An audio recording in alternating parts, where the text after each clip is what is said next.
السلام علیکم رحمۃ اللہ وبرکاتہ۔ رمضان المبارک کے مہینے کا دوسرا عشرہ شروع ہو چکا ہے۔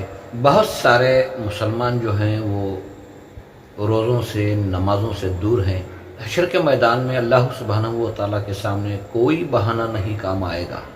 بیماریوں کے بہانے سے روزوں کو چھوڑتے ہیں لوگ۔ ہم نے سنا ہے بڑے بڑے ڈاکٹر بھی روزے کے معاملے میں یہ سرچ کر کے دیکھا ہے کہ انسان کی باڈی میں پیدا ہونے والی جو بھی بیماریاں ہیں اسے ختم کرنے والی اگر کوئی چیز ہے تو وہ صرف روزہ ہے۔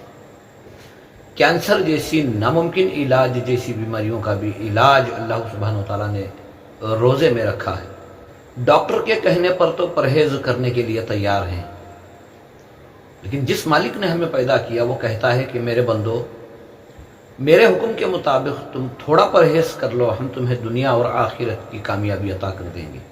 اے ایمان والو، روزے رکھو، تمہاری صحت بھی، تمہاری دنیا بھی، تمہاری آخرت بھی بہتر ہوگی۔ یہ ہمارے لیے بہتر ہے۔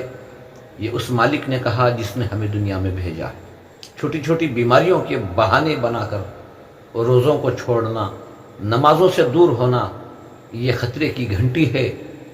جلدی کرو، سمجھو، سنبھلو، کچھ کر لو، کیونکہ یا موت قریب ہے یا قیامت قریب ہے۔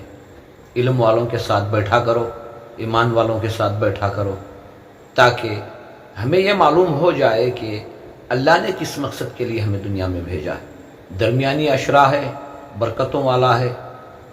خوب توبہ کرو، استغفار کرو، اللہ کی بارگاہ میں ہدایت طلب کرو، اللہ کی بارگاہ میں اچھے اعمال کی توفیق کو مانگو۔ ہدایت بغیر مانگے نہیں ملتی، ہدایت کے لیے اللہ کی بارگاہ میں بھیک کو مانگنا ہے۔ خوب دعاؤں کو کرو، اس بچے ہوئے رمضان کی قدر کر لو، کیا پتہ اگلا رمضان ملے یا نہ ملے۔ بس اللہ سے میں بھی دعا کروں گا اور آپ بھی دعا کیجئے کہ اللہ ہمیں اس رمضان المبارک کے مہینے کی جو بھی رحمتیں، برکتیں، مغفرتیں وہ سب ہمیں نصیب فرمائے۔